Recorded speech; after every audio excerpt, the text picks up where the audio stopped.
Hi అండి. ఆయుర్వేదంలో వైద్య విధానానికి ఎంత అయితే ప్రాముఖ్యత ఇవ్వడం జరిగిందో అంతకన్నా ఎక్కువ ప్రాముఖ్యత జీవన విధానం గురించి చెప్పడం జరిగింది.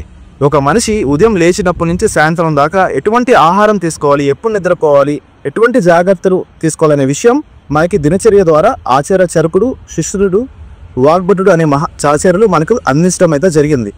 దీంట్లో మనం ముఖ్యంగా చూసుకుంటే ఋతువుల యొక్క ప్రాముఖ్యత చాలా ఎక్కువగా చెప్పడం అయితే జరిగింది. మనం తీసుకుంటే మనకి మొత్తం 6 ఋతువులు అయితే ఉన్నాయి. శిశిర, వసంత, గ్రీష్మ, వర్ష, శరద్, హేమంత. ప్రస్తుతం మనం వసంత గ్రీష్మ ఋతువులు అయితే ఉన్నాం. ఈ వసంత గ్రీష్మ ఋతువులో ఎక్కువ వేడి ఉండిద్ది కాబట్టి ఈ వేడిలో ఎటువంటి శారీరక జాగ్రత్తలు మనం తీసుకోవాలి, ఎటువంటి జీవనశైలి మనం ఫాలో అవ్వాలి, ఇంకోటి ఎటువంటి ఆహారాలు పానీయాలు తీసుకుంటే మన శరీరం జాగ్రత్తగా ఉండిద్ది అనే విషయం మనకి దినచర్య ద్వారా మనకి చెప్పడం అయితే జరిగింది. ఇక్కడ చూసుకుంటే ఇటువంటి దినచర్యలు ఏ ఋతువులో ఎటువంటి దినచర్య ఫాలో అయ్యే విషయం వీళ్ళు చెప్పడం అయితే జరిగింది.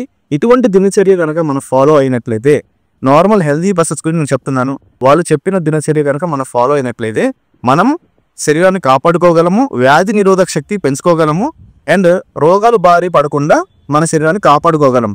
ఇంకొకసారి నేను చెప్తున్నాను, ఆయుర్వేదంలో వైద్య విధానానికి ఎంత అయితే ప్రాముఖ్యత ఇవ్వడం జరిగిందో అంతకన్నా ఎక్కువ ప్రాముఖ్యత జీవన విధానం గురించి మనకి ఆచార్యుడు వారు చెప్పడం అయితే జరిగింది. నమస్తే అండి. Thank you.